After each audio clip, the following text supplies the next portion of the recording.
Hello, everyone, and welcome to Florida Pulse. My name is John Torres, and I'm the engagement editor for Florida Today, a part of the USA Today network.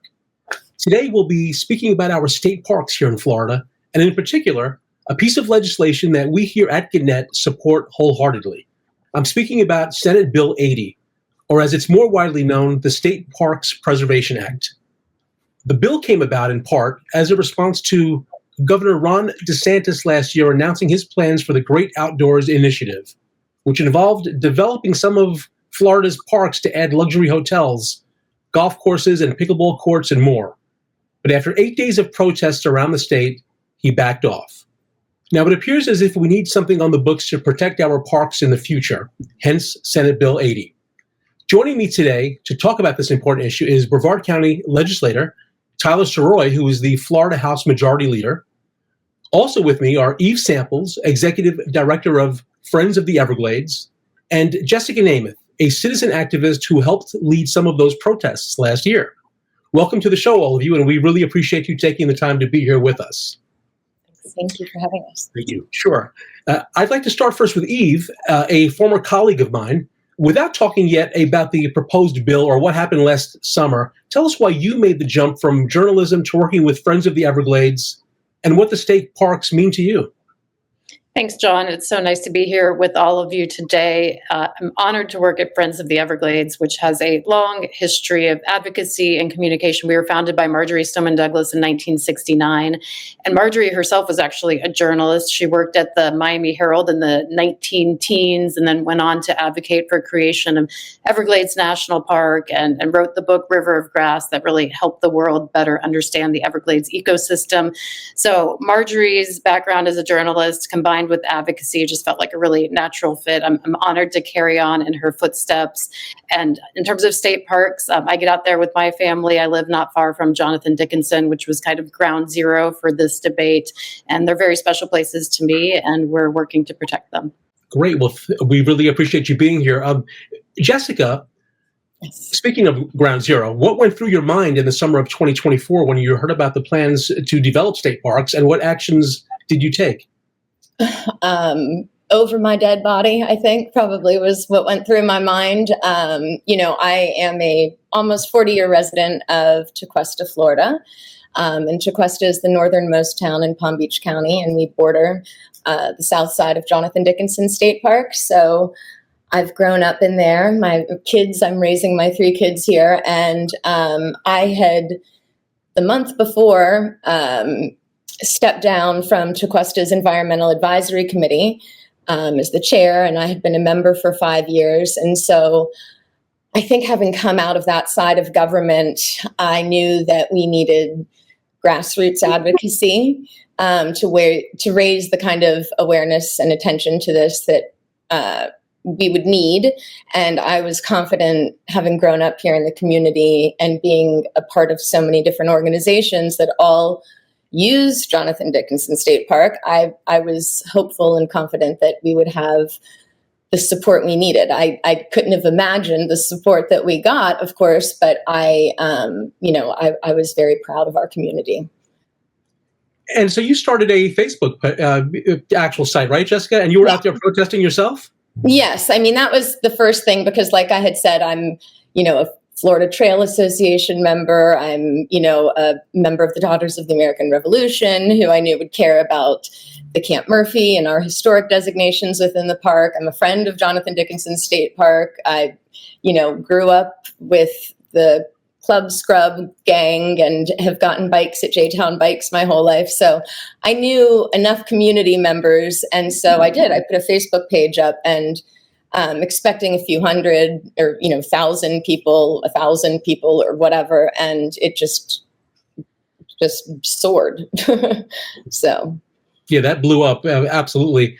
And now, Tyler, as a lawmaker in Tallahassee, what was the mood regarding this proposal to develop the state parks last year? And what are you hearing about the bill right now? Well, I think, first of all, the legislature's history and activity shows our level of commitment to Florida's natural environment and to our state parks. And when the proposal first came out, the legislature really viewed it with a lot of skepticism. And I think the piece of legislation that you see Senator Harrell and Representative Snyder working on really speaks to our level of concern and our desire to see our state parks protected and preserved for future generations. So that bill is moving through the process now, and I do expect that it will reach the governor's desk. Great. Now, anyone can answer this. Is the I've been reading a lot about Senator Harrell's bill. Is it, in your opinion, is it strong enough to keep development out of these state parks, or are there some holes that maybe have to be plugged up, in your opinion? I'll jump in on that one. Thanks for the question, John. So first of all, we were very happy to see our state lawmakers from the Martin County area, where Jonathan Dickinson is, respond to this threat with legislation. That said, we need to strengthen the bill. SB 80 is a start. There's some language in the bill that leaves the door open for developing quote unquote disturbed habitats in state parks. And Jessica mentioned Camp Murphy. That's a historical military installation at Jonathan Dickinson, certainly disturbed habitat, but actually that's from World War II era, and it now serves as really important ecological habitat for wildlife in the park. It's also very beautiful if you've been there. So the way the bill's written now, it could be construed that we want to have maximum development on disturbed areas like Camp Murphy. So we need to plug in some of those holes, and luckily there's time to do it. And the lawmakers that are sponsoring these bills have been receptive. We've been in touch with Representative Snyder, and we're hopeful that we can get there and create a really ironclad piece of legislation that prevents these kinds of harmful development from state parks around Florida. We saw that people simply do not want this. So we just want the legislative intent and the people's will to be honored. Anyone else want to chime in on that, or?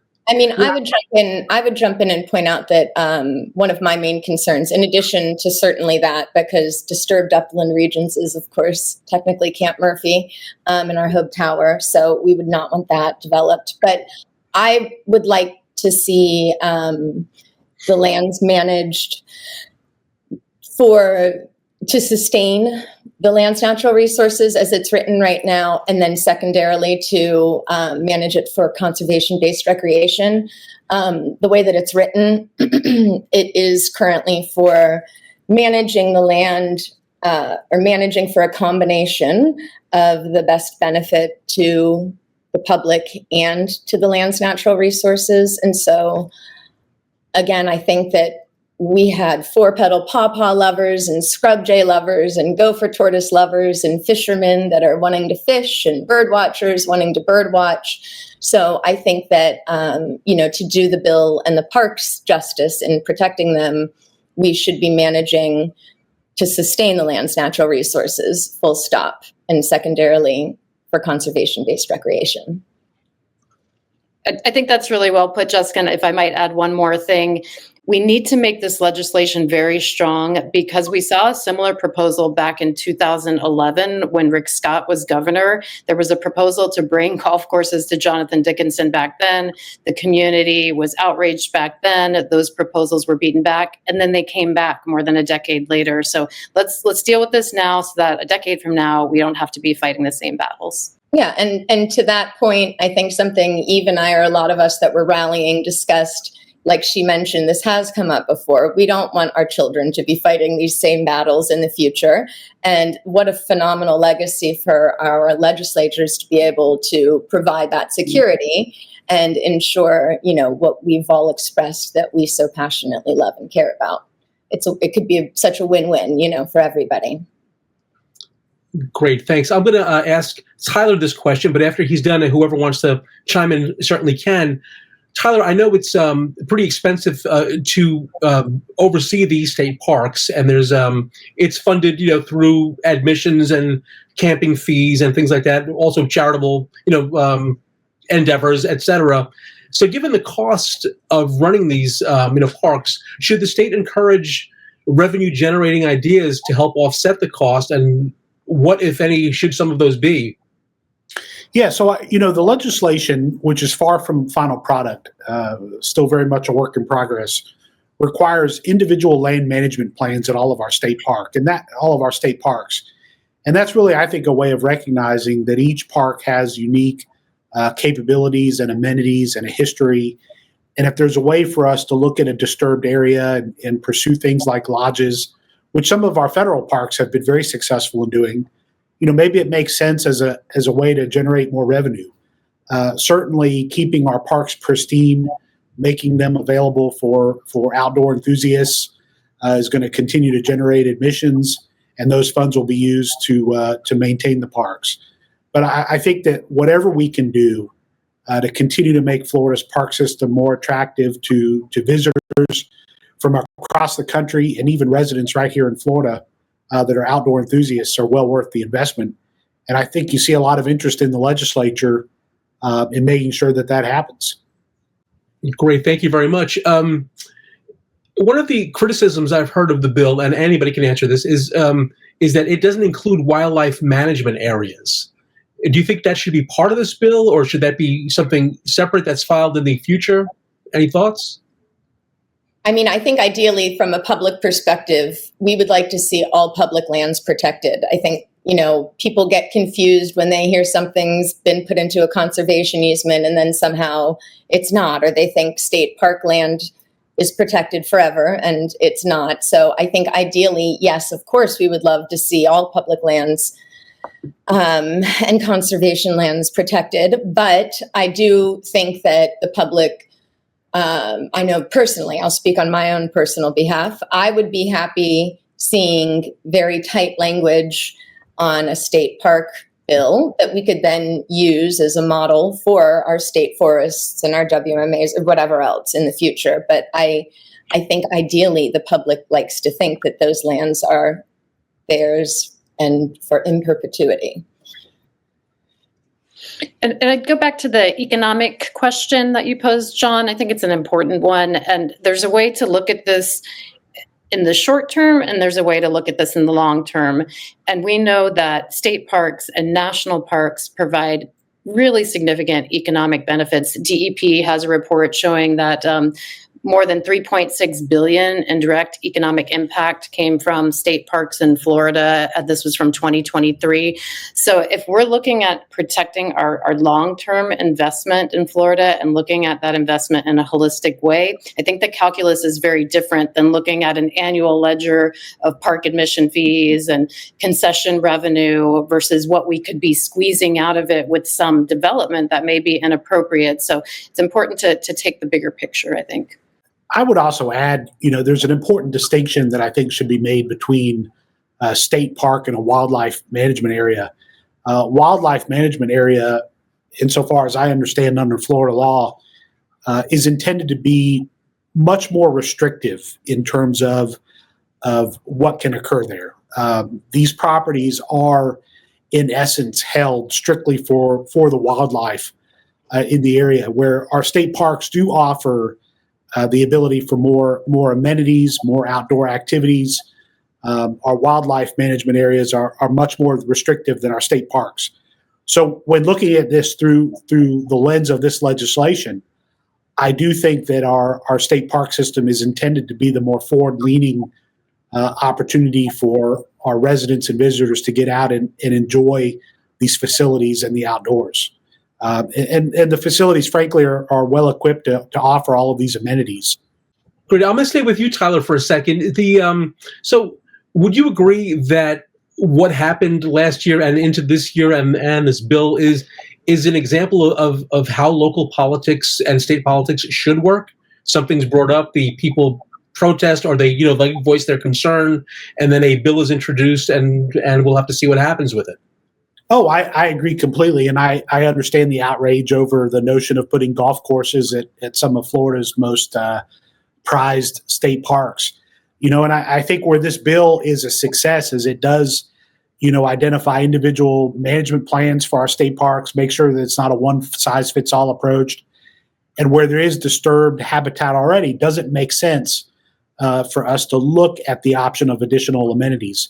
But coming into a situation in one of our parks and creating a golf course, I think we've heard loud and clear here in Tallahassee that is not something that our residents want to see happen. Gotcha. One of the the positives I've heard about the bill is that it increases transparency with regards to any future proposals to make changes at parks. So that's a win, right?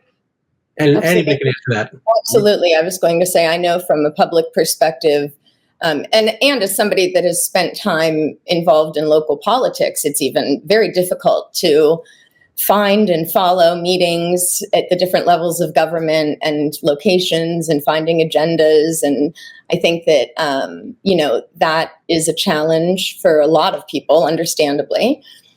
So I do think the transparency and ensuring that that's there to give groups that people may follow the time to alert them to things that they're concerned about also is important. So I appreciate that. And I think, to another thing that I think is nice is the advisory board that the bill is discussing and putting together.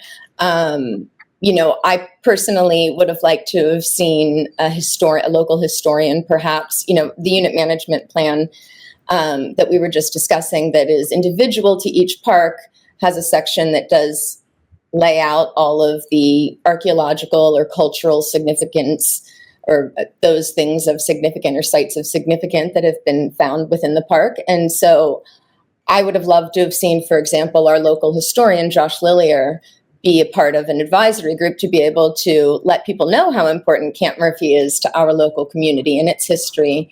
Or, if there's a site that is disturbing anything culturally significant, having one of our tribal members representing, those sites, I think, because it eliminates a lot of these problems that come up when the public and the stakeholders, or those that are being affected, I guess, not stakeholders, aren't involved to begin with. And I think that, again, we see our legislators are very sympathetic and understanding and in agreement with us, which we very much appreciate. So the more the public can be involved in these kind of things from the onset, I think the better. Well, it's not a final product yet. So, when we complete this interview, I'm going to go down the hall and talk with Representative Snyder, because I think having a historian on the board, advisory board, definitely makes sense. And, John, I think about Sebastian Inlet State Park in Brevard County, which is surrounded by numerous Indian burial sites. So, definitely having local historians involved in the advisory capacity, I think, is a wonderful suggestion. Thank you. And again, I was just referring to also the transparency the bill will hopefully provide in any potential, not development, but plan suggestions to any state parks in the future. So we appreciate that transparency is being included, and that there is a time frame that needs to be provided. Yeah, because that was tough. Exactly. That's exactly where I was going, Jessica. It's important to remember that this played out over an 8-day period back in August, and the public had not only very little time to understand and respond, but all of these public meetings were scheduled on the same day across the state. So people who love state parks don't just go to one state park, they go to a lot of state parks. But I'm very proud that even after those meetings were canceled, that in Stuart, Florida, again, home county of Jonathan Dickinson State Park, Martin County, more than 200 people showed up to protest and rally at the location of that DEP meeting that had been canceled because they still wanted to make their voices heard. And it was just the day after that Governor DeSantis said that the plans had to go back to the drawing board and called them half-baked. Gives me chills remembering. I mean, it was just so, you're just so proud of your community for caring as much as you do, and showing up for that, because that takes a lot. Yeah. And I'll give lawmakers credit for listening. Thank you, Representative, for being here today. We're very grateful to Representative Snyder in particular for listening to our concerns about how the bill needs to be improved at this point in session. And yes, this is how government should work, right? Not surprises from an executive branch that catch everyone flat-footed. This is it arose from a bad situation, but we have an opportunity to make government work better right now.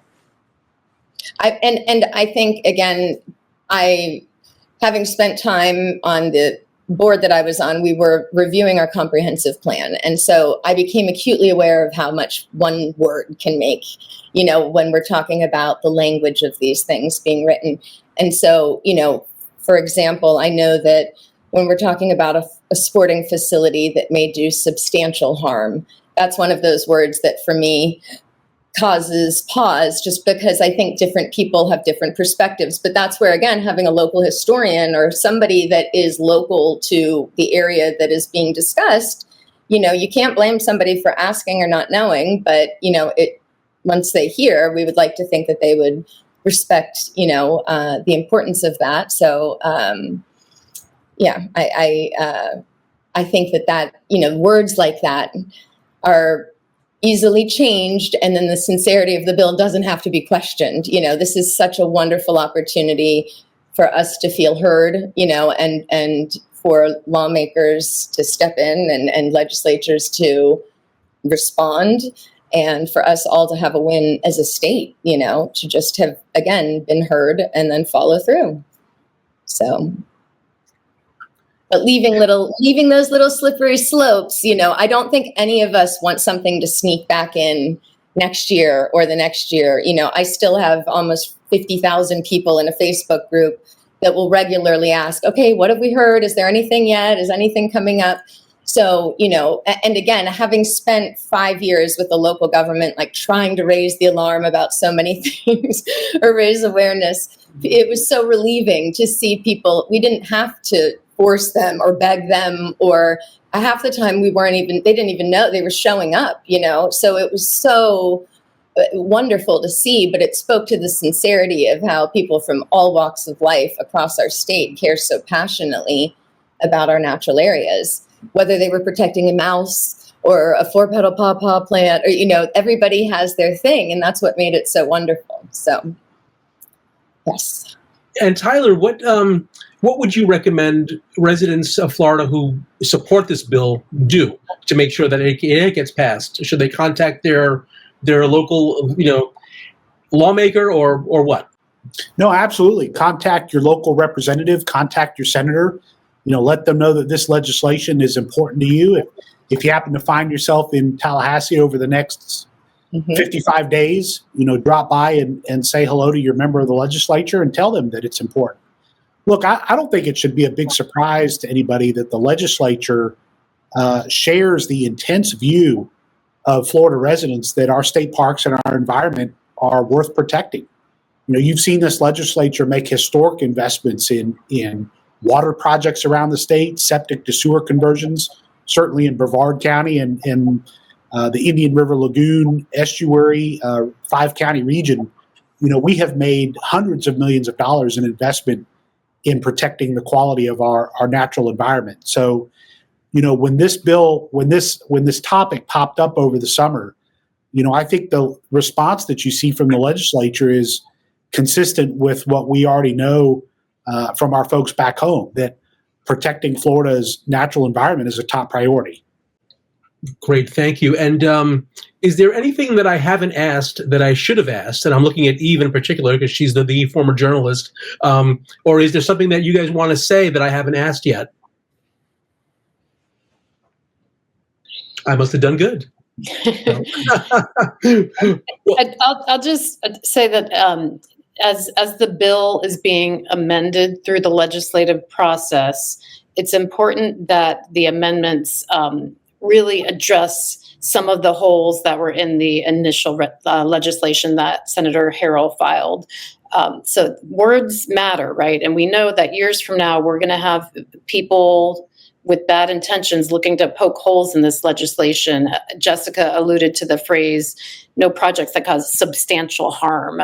So what does that mean? We need to make sure that this language really stands the test of time.